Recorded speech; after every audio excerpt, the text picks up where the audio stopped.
It's different though right now, Trent. So what in the summer, it was all, farmer kind of driven. Hey, do we buy now? How much do we buy? Lots of people getting quotes, regularly, and price climbing in that environment. So, I don't want to say farmers were causing it, but they weren't helping anybody relax in that environment. There's a lot of action or a lot of talk of action. Now it's flipped. Now the seller, the retail is out, driving down the driveway, pounding the pavement, at the kitchen table, in the office, trying to get some sales going. They're tying in all sorts of things.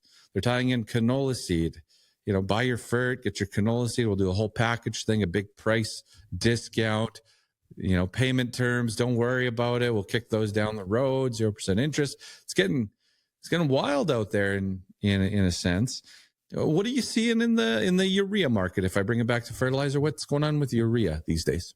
Well, to your point, we had that rally late summer, and that looked, I guess, well, not promising, but in terms of the chart, bullish for urea. And that sell-off's happening, and I see very little support below these levels on the chart. Okay. And that might explain why they're more aggressive on the selling side of things. So, it's like we're in a downtrend right now, and we're below some really key moving averages. Mm-hmm. I don't see much reason to think that we're going to find support or nothing. I'm not seeing anything on the chart that suggests that at the moment. So, yeah. Well, I had 4. I called it, for the Lunchbox crew, I called it fertilizer confusion, because I had 4 different quotes from 4 different retail locations, 4 different companies as well. One of them saying, the lows are here, so you have to buy. The lows are here. Big player as well. Another big player, the price is about to drop. That was a quote. The price is about to drop. Like it has been dropping, but about to drop. I'll take that. We got one saying the market is what it is. We've already filled up, and so our price is what it is right now. So they're not willing to move one way or the other on price at this time. And then I had another company that just talked about reownership of urea coming in, in the 775 to 785 level. So they would buy it for that price, tack on their margin on top of that, and come at you with a quote, which from all the quotes across the prairies, that even seems a little bit high, because there are some quotes in Manitoba coming in below that 775 level for urea. So anyways, there's a lot of confusion out there, and it doesn't feel like as a farmer you really are holding any leverage right now because prices are high. It doesn't feel like leverage when phos is at $1,250 and urea's around 800. Like that doesn't feel like leverage, but there's confusion out there. It's tense, I would say, from the retail side, a little bit of tension in there as well. And I'd just say it's something that farmers can use. They can use the tension, they can use the confusion, they can leverage it.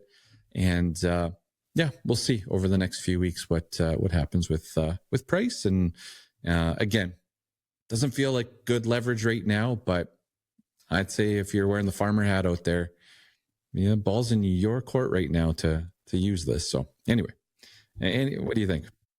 Well, it's interesting. You get the different messages, Oh, I love it. Yep.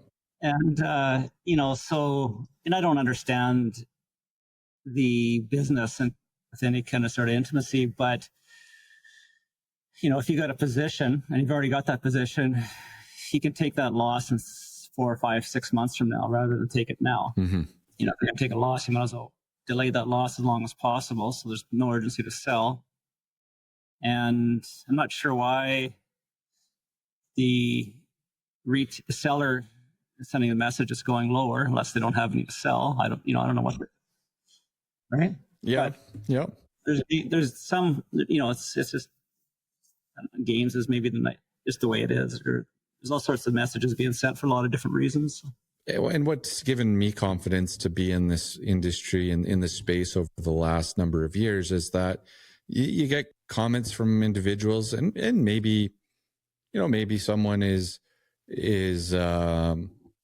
has a great lead on some information and wants to share that with the farmer, and like in the price going lower example, and becomes a trusted source and a trusted person. Like I can understand that, but what gave me confidence to be in this space is that there's some people behind those statements that live and breathe this every single day. Lots of smart people in there as well, I would assume, but nobody really truly knows. You don't truly know what's going to happen later today or tomorrow, or what price, where it's going to go. And so that gave me confidence to put my hand up and say, I could kind of jump into the fold here. If nobody else knows what's going on, I could jump into it as well. So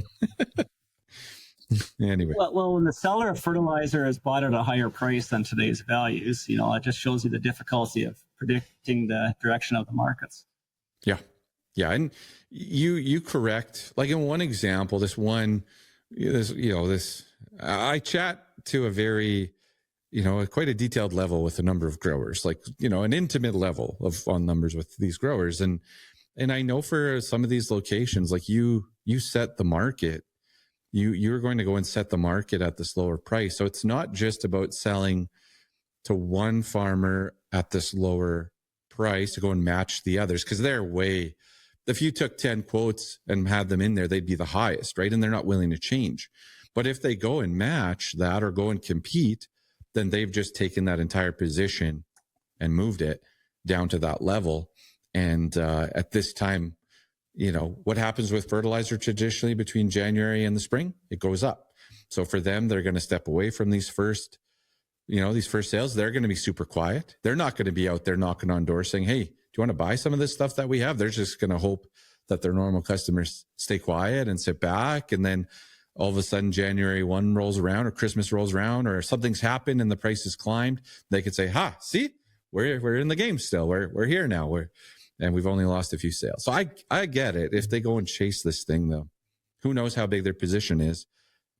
It's too big because they're not willing to chase it. So it's a little too big, right? Yeah. Yeah. So, and you can't blame them. It's just business. Oh, 100%.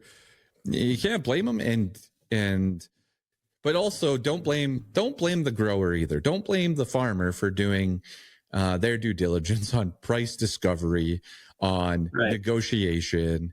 Maybe someone has bought from you for the last decade and they decide to go elsewhere because it's going to save them 20, 30, 40, 50 grand. Don't hold that over them either. Like we're all business people here, and it should work both ways. So that's, it gets sensitive out there, Trent. I know people, they'll hear us talk about fertilizer, it gets sensitive. Same thing with a few of the other inputs out there. But anyways, all right, Trent. Well, I appreciate coming on the show. Anything else you wanted to chat about? I didn't even bring up cattle, but anything else you wanted to chat about for this week? Well, that cattle market is pulled back, but the uptrend is still intact. Mm-hmm. Right? So maybe that'll change by Monday.